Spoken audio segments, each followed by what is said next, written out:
Տապանում հյուրընկալել եմ Հանուն Հանրապետության կուսակցության փոխնախագահ քաղաքական վերլուծաբան Ռուբեն Մեհրաբյանին, պարոն Մեհրաբյան, շնորհակալ եմ հրավերն ընդունելու համար։ Բարև ձեզ, ես եմ շնորհակալ հրավերի համար։ Ողջունում եմ ձեր հարգարժան լսարանին։ Շնորհակալ ենք։ Բաքվի բռնապետը ՄԱԿ-ի ամբիոնից 15 րոպե խոսեց իրադարձությունները խեղաթյուրելով, կեղծելով, իր երկրի կողմից իրականացված հանցագործությունները Հայաստանին վերագրելով, սա էլ քիչ էր, նա թրիփը անվանեց իրենց այսպես կոչված Զանգեզուրի միջանցք տերմինով, մենք տեսանք, որ Հայաստանի վարչապետը արձագանքեց, հորդորեց Ալիևին պարզաբանել, թե ինչ նկատի ունի, ավելին այս նարատիվի դեմ խոսել է նաև փոխվարչապետ Մհեր Գրիգորյանը, ԱՊՀ պետությունների կառավարությունների այդ ղեկավարների հերթական նիստի ընթացքում։ Հիմա Հայաստանի լրատվական դաշտը ինչպես վարվի, արդյոք պետք է քննարկել ադրբեջանական այս խոսույթը մեր հարցազրույցների, մեր վերլուծությունների ընթացքում, թե ոչ, համարել, որ արդեն մտահոգիչ է դառնում նարատիվի այս շրջանառումը եւ Փաշինյանի արձագանքը դրա վկայությունն է, եւ երրորդ համարել, որ սա նաև հիբրիդային պատերազմի բաղկացուցիչ է, եթե այդպես է, ապա կարող ենք ասել, որ Ալիևը այդ պատերազմը մղում է ոչ միայն Հայաստանի դեմ, այլև արդեն ԱՄՆ-ի, որովհետև թրիփը ամեն դեպքում հայ-ամերիկյան ծրագիր է եւ միջազգային աջակցություն ունի։ Առնվազն ԱՄՆ նախագահի մակարդակով։ Մի քանի նկատառում սրա հետ կապված։ Առաջինը պետք է շատ սառնասիրտ ձևով մոտենալ սրան։ Ի վերջո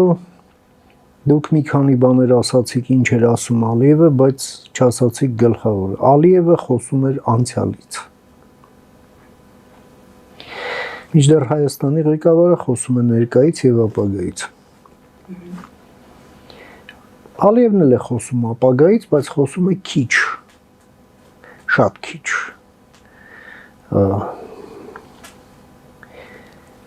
Սա շատ կարևոր արձանագրում է, որը մենք պետք է հաշվի առնենք։ Դա ինչ է նշանակում։ Դա նշանակում է այն, որ Ալիևը չի կարողանում իր անցյալի տակից դուրս գալ դեռ։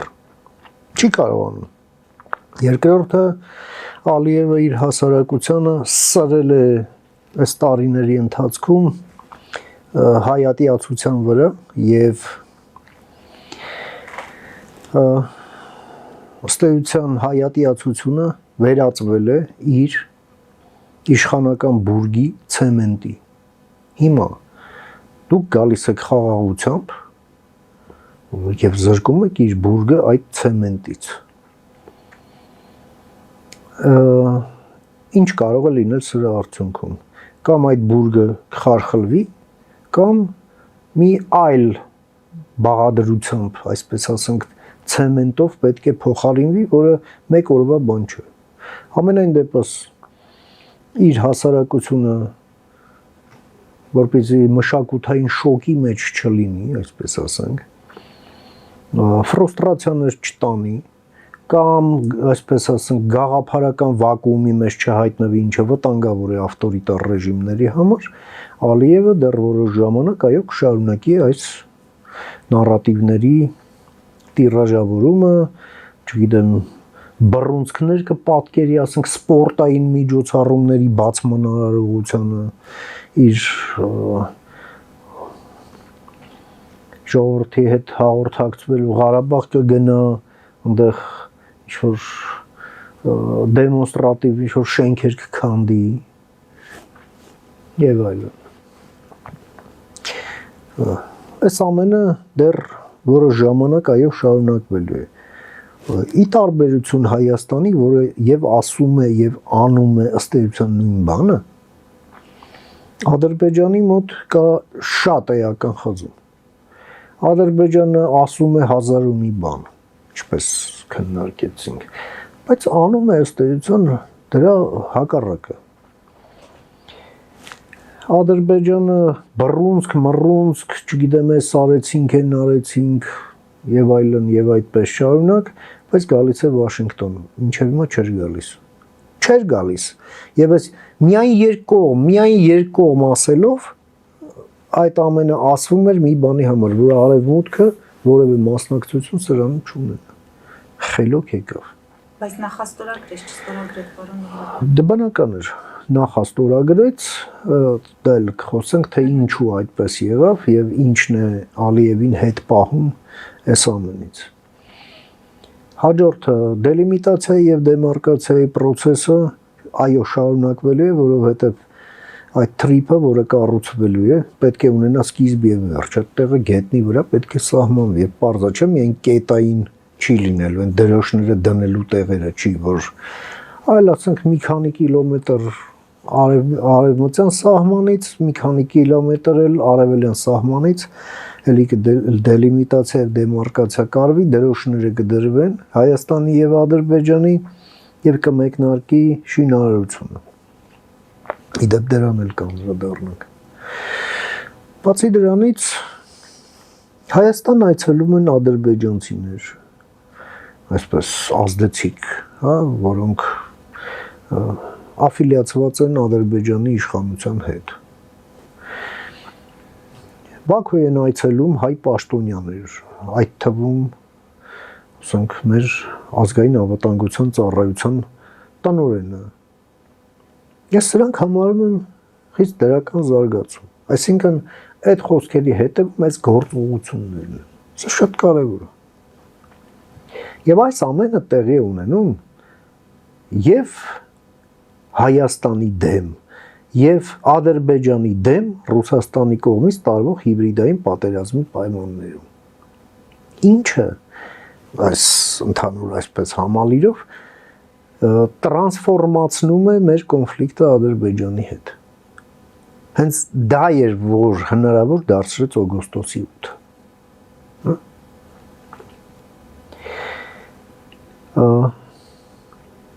Իհարկե Ալիևը առաջին անգամը չէ մակում ձեր վկայակոչած այդ ելույթը, որ նման տերմինաբանությամբ հանդես է գալիս։ Դա եղել է, ասենք, այն չինական գագաթնաժողովը ևս։ Դա եղավ նաև դրանից հետո այդ այսպես կոչված ԱՊՀ ինչ էր, հա, մի խոսքով, որին Մհեր Գրիգորյանն էր մասնակցում, մի նկատողություն էլ Մհեր Գրիգորյանն արեց։ Իհարկե դա էլ կա։ Եվ նրանք հասելու են, այո, մերոնք էլ հակադարձելու են։ Ու մատնացույց անեն իրենց ստորագրած տեքստի համապատասխան կետին, որ տղա ջան, դու ստորագրել ես մի բան, որում ըստ էության օգոստոսի 8-ը ջենտլմենական պայմանավորվածություն է, հա, որովհետև այնտեղ կա եռակողմ դեկլարացիա, բայց ոչ պայմանագիր։ Կա երկկողմ պայմանագիր, որը ոչ թե ստորագրված է, այլ նախաստորագրված։ Հետևաբար դեռ կա հաջորդ փուլ, որ մենք պետք է անցնենք, որպեսզի դրանք վերաճեն այո պայմանագրերի, համաձայնագրերի եւ այլ։ Այս ընթացքում այս լուֆտը Ադրբեջանը այս լուֆտին Ադրբեջանն իրեն այդպես է պահելու։ Սա եւս պատճառների շարքում մի կարևոր պատճառ կա, որի մասին կցանկանայի խոսել։ Դա իհարկե աշխարհագրությունն է։ Մեզ Աստված խնայել է, որ մենք Ռուսաստանի հետ չունենք ընդհանուր սահման։ Ադրբեջանն ունի ցամաքային սահման եւ ունի Կասպից ծով, որտեղ դուրս է գալիս մայրաքաղաքը իրենց եւ իրենց նախագահի պալատը հենց ափին է։ Կասպից ծովը ռուսական ռազմածովային ուժերի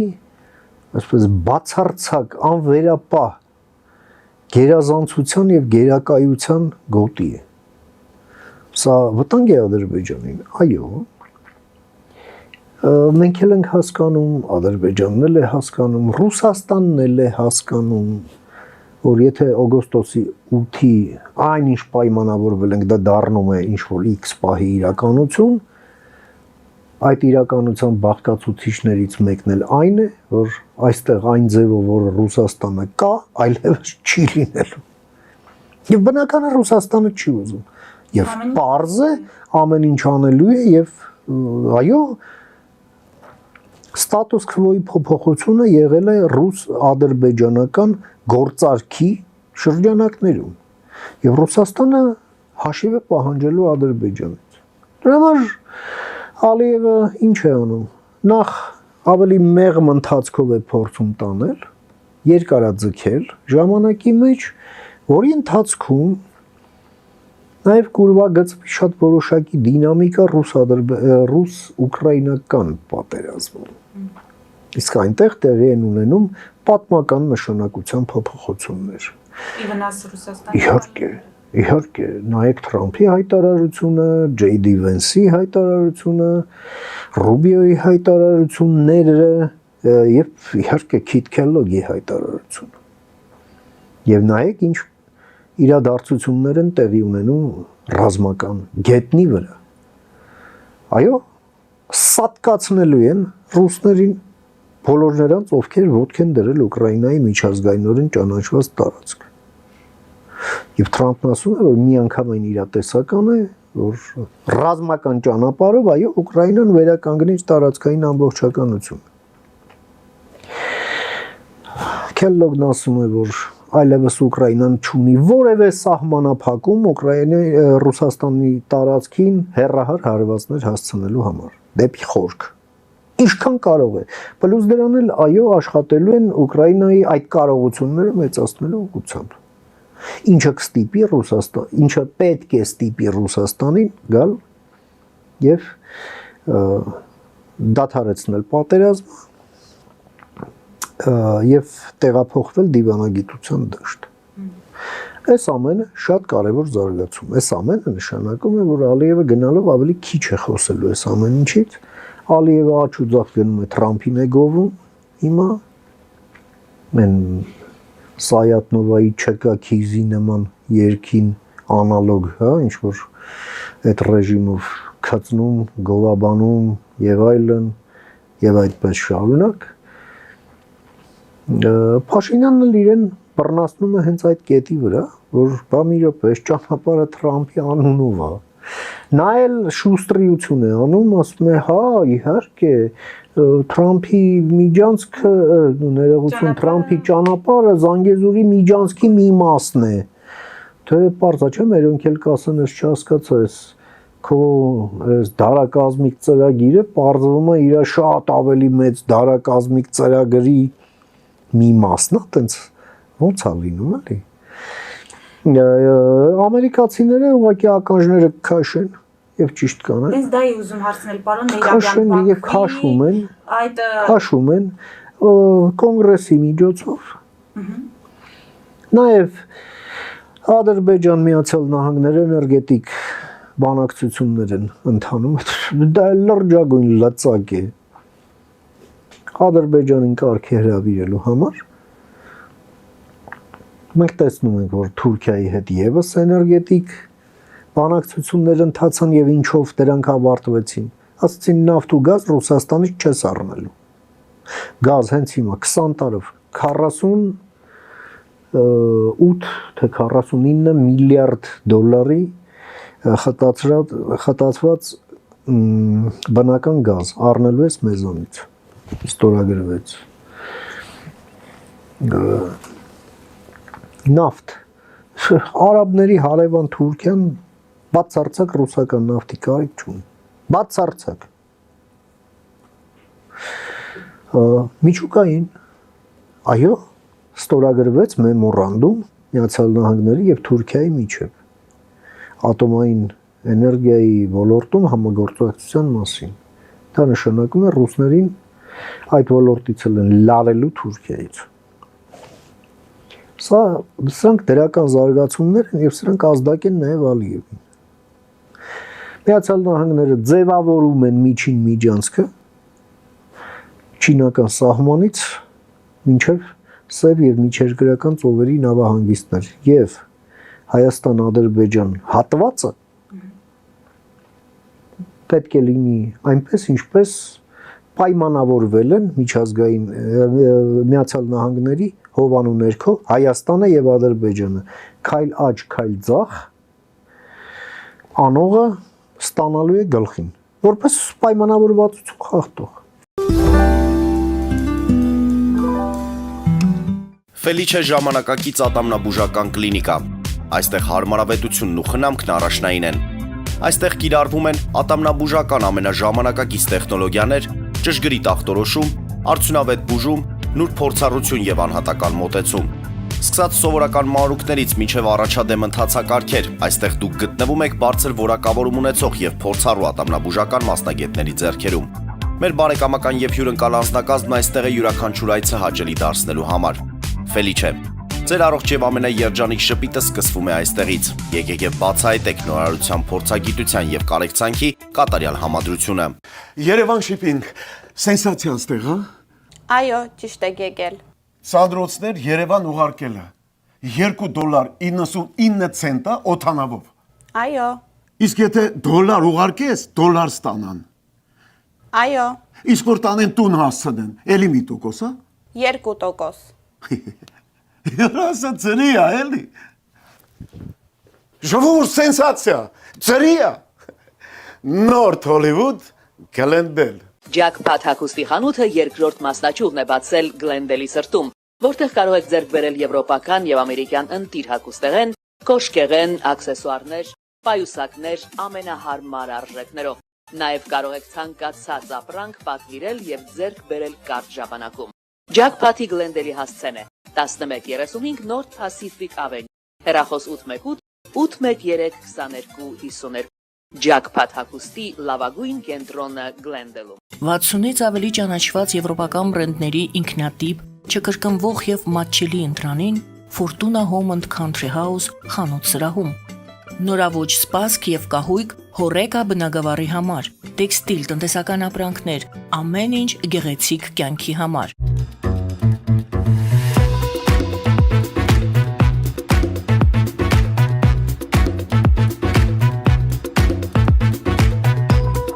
Արարատ ռեստորան, ընտանեկան եւ ընկերական ժամանցի լավագույն հասցե, սիրված արտիստներ, հյուրընկալ մթնոլորտ, հարուստ ճաշացան, անմահական խորտիկներ։ Արարատ ռեստորան, հասցեն անփոփոխ, սիրով սպասում ենք ձեզ։ Լավագույն պաղպաղակ, բնական, համեղ եւ մատչելի գներով պաղպաղակը կարող եք ձեռք բերել բոլոր հայկական խանութներում։ Պահանջեք հայկական պաղպաղակ, Թամարա պաղպաղակ։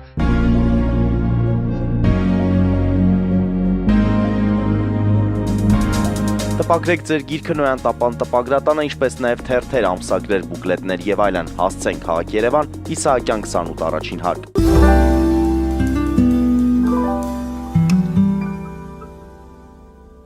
Չինաստանի հետ ռազմավարական գործընկերությունը Հայաստանի հաստատած, սա խնդիր չէ Վաշինգտոնի համար։ Նայած ինչ բովանդակություն ա դրվում։ Հիմա այս պահին այնինչ Եթե խոսքը կոմերցիայի մասին է, ոչ։ Եթե խոսքը ինչ որ հատվածներ ենթակառուցվածքների կառուցելու, զարգացնելու, շինարարության մեկի մյուսի ոչ, եթե մտավ այս ամենը անվտանգության եւ պաշտպանության ոլորտ, կարող է լինել խնդիր։ Այո։ Որովհետեւ կոմունիստների հետ խորանալ չի կարելի։ Կոմունիստները, որովհետեւ մատը տվեցիր լպաստելու, ինչեւ ուսատ կծեն կտանեն, կոկորդիլոս են որովհետեւ։ Կարևոր չի, չինացի կոմունիստն, թե ռուս, թե ով։ Կոմունիստը թե 20-րդ, թե 21-րդ դարի։ Հիմա շատերը նաև Փաշինյանն ասաց, որ դեռ կոնկրետ պայմանավորվածություն թրիփի հետ կապված չկա։ Դե կներեք հարսանիքի հաջորդ օրը երեխան չի ծնվում, չէ՞։ Ժամանակա պետք բան կա։ Դա հասկանալի է, պարոն Միրաբյան, բայց ասում են պետք է շտապի Հայաստանը, պետք է նախաձեռնող լինի, որպեսզի թրիփը հնարավորինս շուտ։ Հայաստանը հիմա բանակցում է։ Դա ասեց Փաշինյանը։ Հայաստանը բանակցում է, բանակցությունները չեն ավարտվել։ Ինչն է բանակցվում։ Այո, հայ-ամերիկյան կոնսորցիումի ստեղծում։ Դա ահռելի ծավալի իրավաբանություն է, հա։ Դա պիտի արվի։ Դա կարվի։ Զուգահեռաբար կպատվիրվի նախահաշվային այդ ուրեմն աշխատանքները։ Դա պետք է արվի, դա եւս կխլի X ժամանակ։ Զուգահեռաբար կհայտարարվի տենդեր, թե ով է կառուցելու։ Այդ կառուցողն էլ մի հատ պետք է հասկանա ինչա կառուցում, չէ՞։ Պատրաստ կլինի, կստանա, կառուցի։ Մոտավոր կա պատկերացում ինչը ինչոցը։ Այդ դելիմիտացիան եւ դեմարկացիան, որը սկիզբն ու վերջը մի հատ պետք է ֆիքսի, պետք է արվի եւ այլն։ Սա process է։ Այդպես չի, այսօր պայմանավորվեցինք, վաղն առավոտ ասեն վերցրու։ Կթալն էլ դնեն մեջը, ասեն կեր։ Դա չի լինում։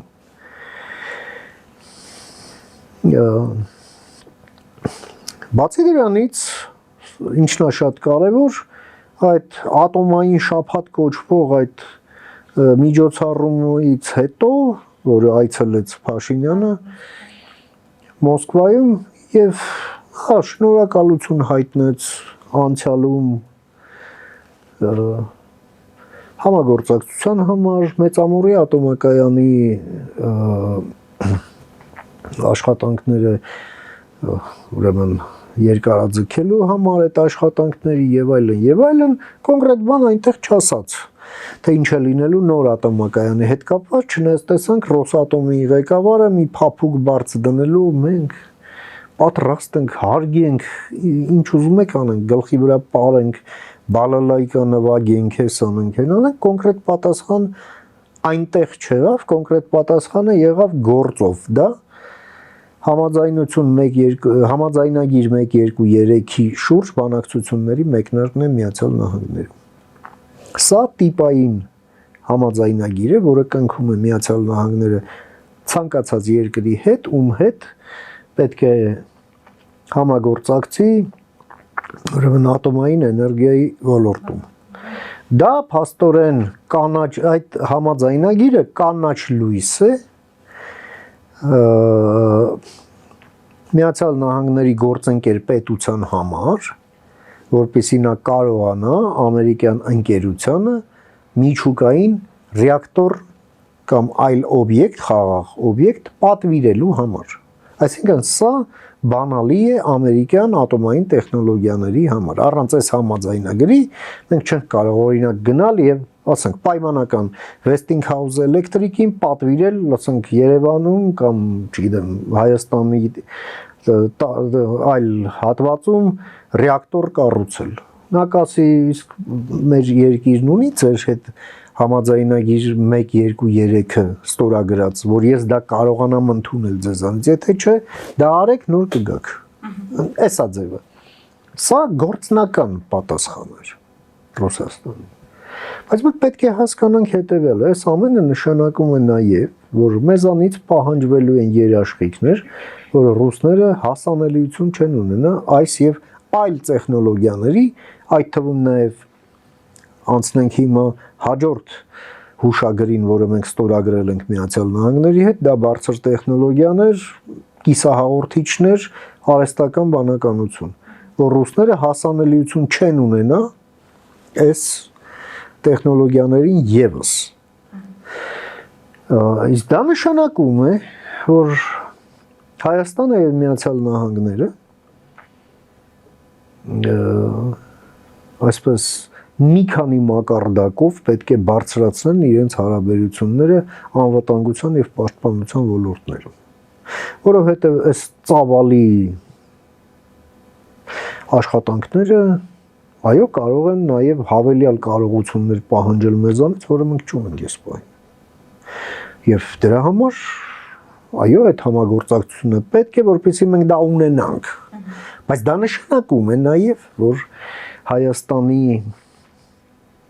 այս իներցիոն շարունակվող անդամակցությունը այս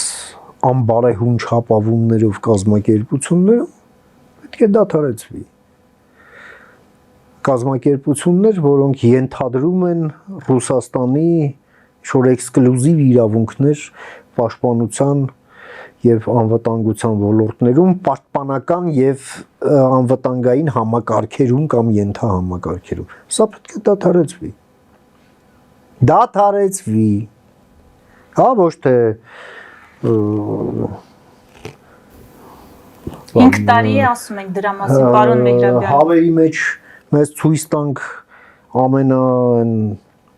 դուխով ակլորը, հա, ակլորների մեջ էլ ամենասիրուն հավը միաժամանակ չի լինում տենց։ 5 տարի այդ մասին է։ Դե հա, դրա համար էլ վազք տեղում է տեղի ունենում ռազմավարական առումով։ Մենք ունենք հատվածային առաջընթաց, հատվածային առաջխաղացում, անկասկած ունենք իրավիճակի փոփոխություն, անկասկած, բայց ռազմավարական առումով, այսպես ասենք, դեռ այս շարժերի համար այդ վեկտորը պետք է մի քիչ ավելի երկարացնել, մեզ ավելի երկար վեկտոր է պետք։ Այդ գումարային վեկտորը մեր պետք է լինի շատ ավելի երկար։ Հնարավոր չի լինել, ես ասել եմ մի անգամ, ու ցենց պատկերավոր էլի կրկնեմ, հնարավոր չի լինել բոլոր հարսանիքների փեսեն եւ բոլոր պանիխիդաների մեռելը միաժամանակ է։ Չի լինի։ Ակնկալել, որ նման զարգացումներ կլինեն մինչև ընտրությունները, թե ընտրությունները խորհրդարանական առաջիկա շատ կարևոր կլինեն այդ համատեքստում արդյունքների առումով եւ այստեղ կխնդրեմ նաեւ Մոլդովայում անցկացված խորհրդարանական ընտրությունների արդյունքներին անդրադառնալ։ Դասագիրք է։ Կանդրադառնանք, մի բան ուղղակի ավելացնեմ, մինչև անդրադառնալը այդ ամենը այս պահին այլևս բացարձակ առաջնահերթություն է եւ օրվա հրամայական։ Եթե մենք ուզում ենք առաջ շարժվել, այլ ոչ թե վազք տեղում, հա, որը առողջության օգուտ է, բայց դա տեղաշարժ չի ենթադրում։ Գալով Մոլդովային, ինչու է բաց դասագիրք։ Մոլդովայում տեղի ունեցածը ոչ թե հրաշք է, այլ մի քանի գործոնների ուրեմն եւ արված աշխատանքի ուղիղ արդյունք։ Նախ որ պրոդեմոկրատական եւ պրոեվրոպական, պրոմոլդովական հենց, հա, այդ սեգմենտը հասարակության ուղղակի մոբիլիզացվեց։ Մարդիկ ինքնակազմակերպվեցին։ Մարդիկ մի կողմ դրեցին ապաթիան, անտարբերությունը եւ հասկացան, որ հիմա կամ երբեք սկզբունքով պետք է գործել։ Այո, երկրի ճակատագիրն է որոշվում։ Դա մեկ։ Եվ երկրորդը դա Մոլդովայի իշխանության Մայա Սանդուի եւ իր վարչակազմի վճռական գործողություններն էին։ Ինչ ուղղությամբ, որ նախ փակվեցին մի քանի պրոռուսական կուսակցություններ։ Փակվեցին օրենքով։ Այն մասով էլ որտեղ օրենքը չէր բավարարում, այդ օրենքները գրվեցին, ուղարկվեցին Վենետիկի հանձնաժողով փորձաքննության, ստացան դրական եզրակացություն, որ համապատասխանում են ժողովրդավարական ստանդարտներին, ավելին ամրապնդում են ժողովրդավարությունը, պայքար կոռուպցիայի դեմ, որում ռեալ, հա, այլ ոչ թե դիետիկ, հա, փակվեցին մի շարք այսպես կոչված կուսակցություններ, այսպես կոչված լրատվամիջոցներ, այսպես կոչված հասարակական կազմակերպություններ, ովքեր զբաղված էին ժողովրդավարական պրոցեդուրաներով, ժողովրդավարության թաղմամբ, հա, ժողովրդավարությունը չի կարող նստել եւ տեսնել ինչպես են իր գործիքակազմով իրեն թաղում եւ անունը դնել դե մենք ժողովրդավար ենք։ Շատ զբաղ։ Բոլոր այդ իրավաբանները, ովքեր ձեզ կասեն, որ այսպես ռաֆինացված օրենքի տառին համապատասխան դա այդպես է, հա, նրանք ապուշ են ուղղակի։ Նրանց ձեռքի դիպլոմը վերցնել է պետք։ Հայաստանի իշխանությունները օրինակներ կվերցնեն այդ գործելավոճից, թե ոչ։ Փաշինյանը դժգոհում է, ասում է ժողովրդավարությունը որքան ասես շահարկվում է, բայց պաշտպանող չկա Հայաստանում։ Պաշտպանել նախ եւ առաջ այդ պաշտպանեք ինքներդ։ Պաշտպանեք կրիմինալ աղբից։ Պաշտպանեք ժողովրդավարության մեխանիզմներով ժողովրդավարության գերեզմանափորներից։ Վերջոն նացիստները իշխանության են եկել ժողովրդավարական ընտրությունների։ Չհասկացա։ Այո, պետք է քաղաքական process-ը, ընտրական process-ը զերծ պահել այդ աղբից, այդ աղբի վրայի կատուներից, ռուսական աղբի։ Մանավանդ Մարդու իրավունքների Եվրոպական դատարանը արել է մեր աշխատանքը մեր փոխարեն։ Այսօր տվել է Հայաստանի Հանրապետությանը իր դատավճռով մարտի 1-ի դեպքերի հետ կապված լիարժեք իրավաբանական հիմք քաղաքական լյուստրացիա իրականացնելու համար։ Այո, 2008-ին պետությունը մարդ է սպանել։ Պետությունը պատշաճ քննություն չի տարել։ Պետությունը գտնվել է անկարող 17 տարի մինչև հիմա արդարությունը վերականգնելու։ Պետությունը չի համագործակցել պատշաճ ձևով ՄԻԵԴ-ի հետ։ Այս դատավճիռը պարտադիր է կատարման համար, ընդ որում թե իր իրավական մասով, թե դրանից բխող քաղաքական քայլերով։ Քաղաքական լյուստրացիա, որի արդյունքում այդ ժամանակ մարդ սպանած պետության մեջ քաղաքական ֆասադ հանդիսացող քաղաքական ուժերը, որոնք քաղաքական պատասխանատու էին այդ ամենի, պետք է ուղղակի օրենքից դուրս դրվեն եւ լուծարվեն։ Հանրապետական կուսակցությունը, հայ հեղափոխական դաշնակցությունը, Բարգավաճ Հայաստանը եւ օրինաց երկիրը, որը սկզբունքորեն դե ֆակտո այլևս գոյություն չունի, բայց այնուամենայնիվ դե յուրե եւս պետք է լուծարվի հենց այդ հիմքով։ Այն անձինք, ովքեր ղեկավարել են, ղեկավար պաշտոններ են զբաղեցրել, առանցքային պաշտոններ են զբաղեցրել կամ ունեցել են առանցքային դերակատարում այդ կուսակցություններում, նաև այդ ժամանակվա պետության մեջ պետք է, այո, պետք է սահմանափակվեն իրենց քաղաքական իրավունքներում։ Բայց Փաշինյանը նրանց բանավեճի է հրավիրում։ Հանցագործների հետ հանցագործներին ոչ թե հրավիրում են բանավեճի, այլ բերման են ենթարկում ցուցմունք տալու։ Նրանց հետ չեն բանավիճում քաղաքական գործիչները, նրանց հետ խոսում են քննիչները, ընդ որում են ծանր հանցագործություններ հետաքննում։ Բայց ինչու է Փաշինյանը այդպես Հարցը տվեք Փաշինյանին, հարցը տվեք պարոն Փաշինյանին, պարոն վարչապետ, ինչու եք դա այդպես անում, եւ նաեւ ինչու եք մեզ այլ քաղաքական ուժերին նրանց հետ, որոնք նաև զինված են կեղտոտ փողերով, այլ թշնամի պետության կողմից ազդեցության գործակալներով, հա, մեզ հետ իրենց մենք ոչ կեղտոտ փող ունենք, ոչ էլ այլ պետությունների գործակալ ենք։ Մեզ ոնց է դուք իրենց հետ դնում նույն հարթության վրա, ասում եք դե մրցեք։ Դուք մեզ դնում եք անհավասար պայմանների մեջ մեկ, երկրորդը դուք այդ սպառնալիքը այնինչ պետք է անի պետությունը, դուք չեք կատարում ձեր պարտականությունը, հարգարժեք պարոն վարչապետ, ես չգիտեմ, ես չեմ ուզում մոտիվացիոն անալիզ կատարեմ այս ամենի, թե ինչու, գուցե թարս պատկերացումներն են ժողովրդավարության մասին, գուցե, այո, որոշ սուբյեկտներ էլ գուցե կարող է համարեն, որ գիտեք ինչ, վերեք դրանցից սարքենք մի բոքսի տանձ եւ մրցենք բոքսի տանձի հետ, դե պարզ է, բռնցքամարտիկի եւ բոքսի տանձի միջև մենամարտում ով կհաղթի, չէ՞, բայց սիրուն կլինի, էլի, դմփոցներով, բանով եւ այլ, չգիտեմ, որն է, ես էլ եմ ասում, ես չեմ ուզում մոտիվացիոն դրդապատճառների վերլուծությամբ հանդես գալ, հարցը հասցեագրեք իշխանությանը, բայց ամփոփելով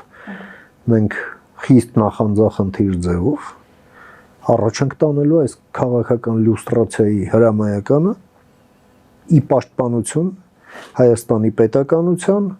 ի պաշտպանություն ժողովրդավարության, մեր սուվերենության, որի մեջ կեղտոտ սապոգներով ռուսները մտել են ու չեն ուզում դուրս գան։ Պուտինն էր ասում, չէ, որտեղ մեր սապոգն է, դա մերն է։ Հարց եմ տալիս, մերն է թե իրանցն է։ Այս քայլերը դրա մասին են։ Այդ հարցի պատասխանն են։